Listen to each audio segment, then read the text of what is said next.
నమస్తే రమ్మగారు. నమస్తే జయ. రమ్మగారు, ఏదైనా మంచి చందమామ కథ ఒకటి చెప్తారా? కుచుమారుడి కథ చెప్తాం. ఓ, పేరు వెరైటీగా ఉంది కదా. కుచుమారుడు భలే ఉన్నాయండి. చందమామ కథలో పేర్లు బాగుంటాయి. అవును. ఇంచుమించుగా 57-58 నాటి కథ. ఆహా. ఈ కుచుమారుడు అనే ఒక బ్రాహ్మణ యువకుడు కాశీనగరంలో ఉండేవాడట. బాగా చదువుకున్నాడు. చిన్న వయసు నుంచే విద్యాభ్యాసం మొదలుపెట్టి, కొంతమందిలో టాలెంట్ ఉంటుంది, అవును. చైల్డ్ ప్రాడజీ, ఎర్లీగా చిన్న వయసులో చదువు మొదలు పెడతారు, వచ్చేస్తాయి అన్ని. అవును. కొంచెం యుక్త వయస్కుడు అయ్యేసరికి 64 కళల్లోనూ అభ్యాసం వచ్చింది అతనికి. ఓ. 64 కళలు రావడం అంటే చిన్న విషయం కాదు. సరే, ఆయన ఏమనుకున్నాడంటే అక్కడి నుంచి ధారానగరం బయలుదేరాడట. అప్పట్లో ధారానగరానికి భోజుడు మహారాజుగా ఉండేవాడు. భోజరాజు ఆయన ఏంటంటే ఇట్లా విద్వాంసుల్ని పరీక్షించి వాళ్ళ విద్యకి చాలా ఎక్కువ ధనాన్ని ఇచ్చేవాడు. చాలా ప్రశస్తి అనమాట. అక్కడ ఒక జయపత్రం తెచ్చుకుంటే ఇక ప్రపంచం అంతా వాళ్ళకి ఎదురులేనట్టే. పైగా ఆయన కొంచెం ఎక్కువగా కవిగాయక పోషకుడు. విద్వాంసుల్ని ఇలా పండితుల్ని పోషించేవాడు. సరే, వెళ్తూ ఉంటే ఏమైంది, ధారానగరానికి చేరటానికి ముందే ఆయన ఇంకో నగరానికి చేరాడు. మధ్య మధ్యలో ఊళ్ళల్లో ఆగాలిగా. అప్పుడంతా ఏముంది, ట్రావెలింగ్ ఎట్లా చేసేవాళ్ళు, బళ్ళ మీద, కాలినడకలో. ఒక ఊర్లోనూ అప్పుడు ఏంటంటే రాజులే ఏర్పరిచినటువంటి ఉండేవి భోజనశాలలు, అవి ఉండేవి. బ్రాహ్మణ అగ్రహారాల్లో ఇట్లా అతిథి అభ్యాగతలకి భోజనం పెట్టేవాళ్ళు. 2 రోజులు రెస్ట్ తీసుకుని అక్కడ ఏదైనా విద్వత్ సభలు అవి జరిగితే అవి కూడా అటెండ్ చేసి అక్కడ కూడా జయపత్రాలు పుచ్చుకుని తర్వాత ఊరికి అలా ప్రయాణం అయ్యి వెళ్తుండేవాళ్ళు. అప్పట్లో వీటికి సహాయకారిగా కూడా ఉండేవాళ్ళు ప్రజలు కూడా. ఈయన వెళ్ళేటప్పుడు ఏమైంది, ఒక విద్యాధరపురం అనే ఊరు పెద్ద నగరానికి దగ్గరలో ఉన్న ఒక చిన్న ఊరికి చేరాడు. చేరితే ఒక ఇంట్లో గృహస్థు ఆయనకి ఇది ఇచ్చాడనమాట, తన ఇంట్లో ఉంచుకున్నాడు. ఉంచుకుని ఏమిటి సంగతి సందర్భం అన్నీ కనుక్కున్నాక ఆయన ఏమన్నాడంటే, అయ్యా, నీకు డబ్బు ధనం కోసం అయితే భోజరాజు దాకా వెళ్ళటం ఎందుకు? భోజరాజు ఏమిస్తాడు? డబ్బు ఇస్తాడు, కొంత ఓ జయపత్రం ఇస్తాడు, సంపాదన కోసమే కదా. మరి వీళ్ళ జీవితం సుఖంగా నడవటం కోసమే ఈ ప్రయత్నం. కానీ అగ్రహారాలు ఇవ్వడు. భోజుడు వేరే ప్రాంతం నుంచి వచ్చిన వాడికి ఇక్కడ అగ్రహారం ఏమి ఇస్తాడు? వాళ్ళ పద్ధతి ప్రకారం ఆయన ఇంత సొమ్మని ఇస్తాడు. మీరు ఒక పని చేయొచ్చు, ఈ విద్యాధరపురపు రాజుగారికి ఒక అమ్మాయి ఉంది. ఈ రాజుగారి అమ్మాయి పేరు సరస్వతి. అమ్మాయి బాగా చదువుకుంది. తన ప్రశ్నలకి సమాధానం చెప్పేవాళ్ళు, తన పరీక్షకి నెగ్గేవాడు ఎవడైతే వాళ్ళని పెళ్లి చేసుకుంటుంది. రాజకుమార్తె దొరుకుతుంది, అర్ధరాజ్యము దొరుకుతుంది. ఎంచక్క మీకు 64 కళలు వచ్చినప్పుడు ఇక్కడ అక్కడెక్కడికో పోవడానికి ఇక్కడే ఉండొచ్చు కదా అని ఆయన చెప్పేసరికి ఈయన కూడా బాగా తోచింది. మంచి మాటే కదా, రాజకుమార్తెను వివాహం చేసుకోవడం అంటే అదేం చిన్న విషయం కాదు. ముందు పరీక్ష, చదువుకున్న వాడికి ఎప్పుడు ఎగ్జామ్ కావాలని ఉంటుంది. సరే, ఈయన ఏం చేశాడు, ఆ ఇంటి గృహస్థు శంబరుడని తన కొడుకుని తోడిచ్చి ఈ మన కుచుమారుడిని పంపించాడు. ఈ కుచుమారుడు శంబరుడు ఇద్దరు కలిసి ఆ విద్యాధరపురం చేరారు రాజుగారింటికి. సరే, వాళ్ళకి పరీక్షలకి యువకులు రావడం సైనికులకి వాళ్ళకి అలవాటే. సరే, ఈయన పరీక్షకు నిలుస్తానని ఇదని తన వివరాలు, తన కాశీనగరంలో చదువుకున్నట్టు తనకు 64 కళలు వచ్చు, ఇవన్నీ పంపించాడు. రాజకుమార్తెకి వెళ్ళింది శ్రీముఖం, ఈ తన వివరాలు, తను ఏమేం చదివాడు అవన్నీ. ఆవిడికి ఇంత బతికి క్షత్రుడిని పెళ్లి చేసుకోకుండా బ్రాహ్మణ్ణి పెళ్లి చేసుకోవటం ఏమిటి అనిపించి ఆవిడ ఏం చేసింది, మళ్ళీ ఉత్తరం రాసింది. ఈయన ఒక శాలలో దించారు. ఇట్లా పరీక్షకు వచ్చిన అభ్యర్థులందరినీ ఒక భోజనశాల ఒక ఏర్పాటు చేసి అక్కడ దింపేవాళ్ళు. ఆవిడేం చేసింది, ఉత్తరం రాసి, వెళ్ళిపోండి, మీరు పరీక్షలకి వాటికి మీరేం ఉండక్కర్లేదు, మీరు వెళ్ళిపోండి అంటే ఈయన మళ్ళీ ఉత్తరం రాశాడు. ఇలా సాగనంపద్దు, పరీక్ష పెట్టి నీ పరీక్షకి నేను నిలవలేదని సాగనంపు, అంతేగాని నాకు తగ్గ పరీక్ష లేదని ఒప్పుకుంటున్నావా నువ్వు అని మళ్ళీ అంగీకరించాల వెళ్ళిపోవటానికి. బహుమతులు పంపించింది, ఇవి తీసుకుని వెళ్ళిపోండి, నేను బహుమతుల కోసం రాలేదు, పరీక్ష కోసమే వచ్చా. నేను ఫలానా చోట చదువుకున్న వాడిని ఫలానా చోట గెలిచాననిపించుకోవడం నాకు గొప్ప అనేసరికల్లా ఆవిడకి విసుగు పుట్టింది. ఆవిడ ఏం చేసింది, 2వ రోజు 3వ రోజు బోల్డ్ అనే రకాల పువ్వులు ఒక పెద్ద పళ్ళెంలో పోసి ఈయనకి పంపించింది. ఈయన ఏం చేశాడు, ఈ పువ్వులు పంపించడం పరీక్ష, పువ్వులు మాల కట్టడం కూడా ఈ 64 కళల్లో ఒకటి. తను చిత్ర విచిత్రంగా మాలలు కట్టి ఆ మాలను ఎట్లా అరేంజ్ చేశాడంటే కుచుమారుడు అని పేరు కనపడేలాగా అరేంజ్ చేసి పెట్టాడు. ఆ పేరు పెట్టి పంపించేసరికి ఆవిడ ఆశ్చర్యపోయింది. అమ్మ, వీరికి వచ్చు విషయం ఉంది, బ్రాహ్మణ్ణి పెళ్లి చేసుకోవటం అంటే ఏదో బడుగు బాపణ్ణి చేసుకోవటం కాదు, విద్యాధికుడిని చేసుకోవటమే.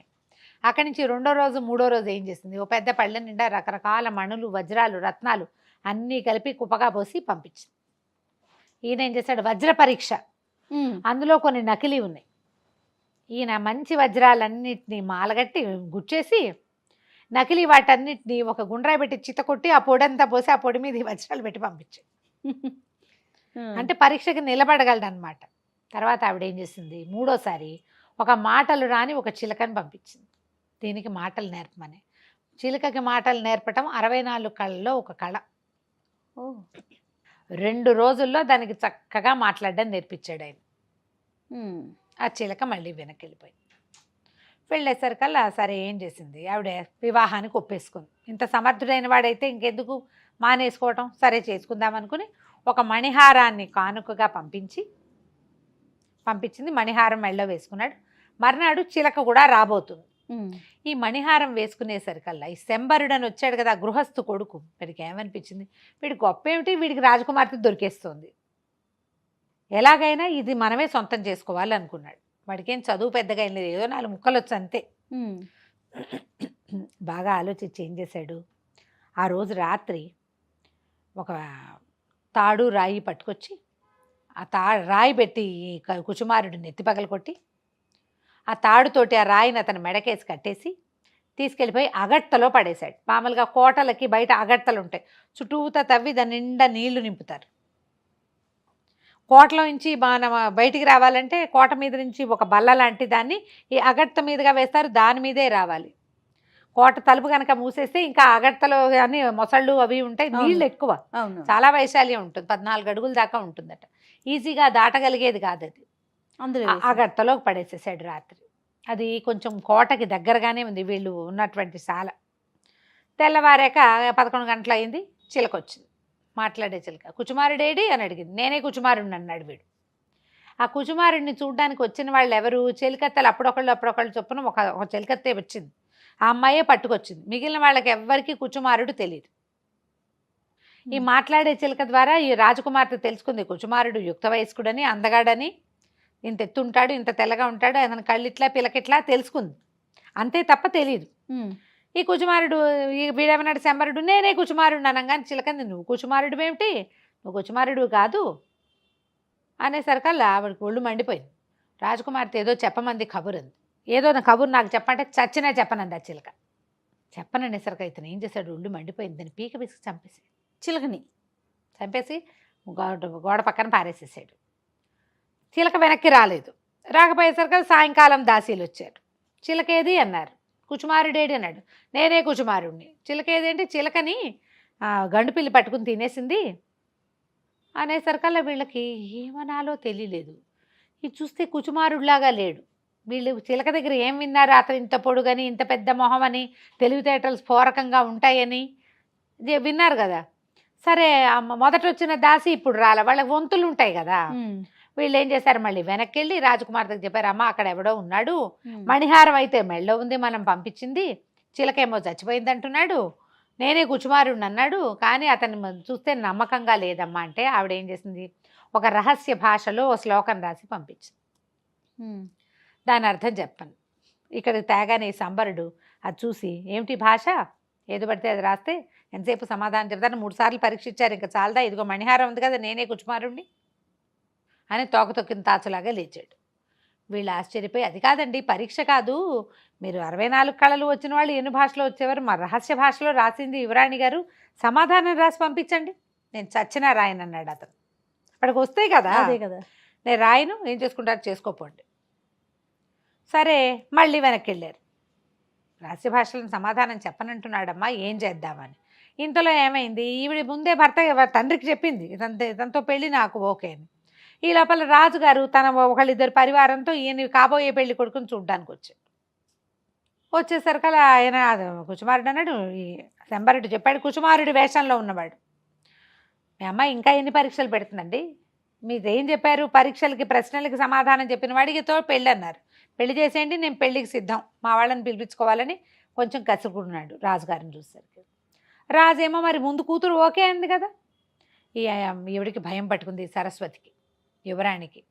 వీడేమో కుచుమారుడిలాగా లేడు, ఇప్పుడు వచ్చిన చిలకత్తలందరూ వాడు అదోలా ఉన్నాడమ్మా అని చెప్తున్నారు, పైగా ధూర్తుడు, ఆడపిల్లలు వస్తే సమాధానం చక్కగా చెప్పడం కూడా రాలేదు, ఇంకా నేను పరీక్షలు లేవు, ఆల్రెడీ 3 పరీక్షలు అన్నారు, 3 అయిపోయినా ఇంక అంతేనంటున్నాడు.